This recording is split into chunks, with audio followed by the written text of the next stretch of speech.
Low ಮಚ್ಚ ಇವಾಗೆಲ್ಲ ಮಕ್ಳು ಬೋಳಿ ಮಕ್ಳು ಆಗ್ಬಿಟ್ಟವ್ರಪ್ಪ. ಓದೋದು ಬರೀ ಅದೇನು ಮಾಡೋದೇ ಇಲ್ಲ. ನಮ್ ತಾತ ಮುತ್ತಾತನ ಕಾಲದಲ್ಲೆಲ್ಲ ನದಿ ಬೆಟ್ಟ ಗುಡ್ಡ ಎಲ್ಲ ದಾಟ್ಕೊಂಡು ಹೋಗಿ ಓದ್ಕೊಂಬತ್ತಾ ಇದ್ರು. ಓ ಮಚ್ಚ ಹಲೋ ನಮ್ ಮುತ್ತಾತ ಗುಡುಗು ಮಿಂಚು ಬತ್ತಿತ್ತಲ್ಲ ಅದ್ರಲ್ಲೇ 2-3 ಚಾಪ್ಟರ್ ಓದ್ಬಿಡೋರು. ಓ ಮಚ್ಚ ನಮ್ ತಾತ ರಾತ್ರಿ ಹೊತ್ತು ಬೆಕ್ಕಣ್ಣು ಉಳಿಯುತ್ತೆ ಗೊತ್ತಾ ಪಳ ಪಳ ಅಂತ ಅದ್ರಿಂದ ಓದ್ಕಂತಿದ್ರು. ಲೋ ಮ್ಯಾಮ್ ನಮ್ ತಾತ ನೋಡ್ರಿ ಅಕ್ಕ ಪಕ್ಕ ಮನೆಯವರೆಲ್ಲ ಉರ್ಕೊಳ್ಳೋರು. ನಮ್ ತಾತ ಆ ಬೆಳ್ಕಳೆ ಓದ್ಕೊಂಡ್ಬಿಡೋರು.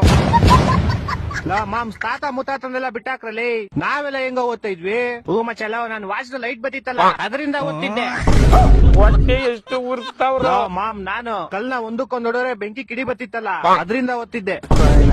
ಎಂತ ದೊಡ್ಡ ತಿಕ್ಕಲು ಕುಡುಕ್ ನನ್ ಮಕ್ಳು. ಮಚ್ಚ ನಮ್ಮ ಮನೇಲಿ ನನ್ನ ರಿಮೋಟ್ ಲೈಟ್ ಬರುತ್ತಲ್ಲ ಆ ಲೈಟ್ ಇಂದ ಓದ್ತಿದ್ದೆ. ಒಂದೊಂದಲ್ಲ ಲೋ ಮಾಮ್ಸ್ ನನ್ ಕತೆ ಕೇಳ್ರಿ ಇಲ್ಲಿ. ಒಂದ್ ಬುಕ್ ಬೆಂಕಿ ಹಚ್ಬಿಡ್ತಿದ್ದೆ. ಆ ಬೆಂಕಿ 6 ವರ್ಷದಲ್ಲಿ 3-4 ಬುಕ್ ಓದ್ಬಿಡ್ತಿದ್ದೆ. ಕೊಟ್ಟಿದ್ ನನ್ನ ಮಗನಲ್ಲ.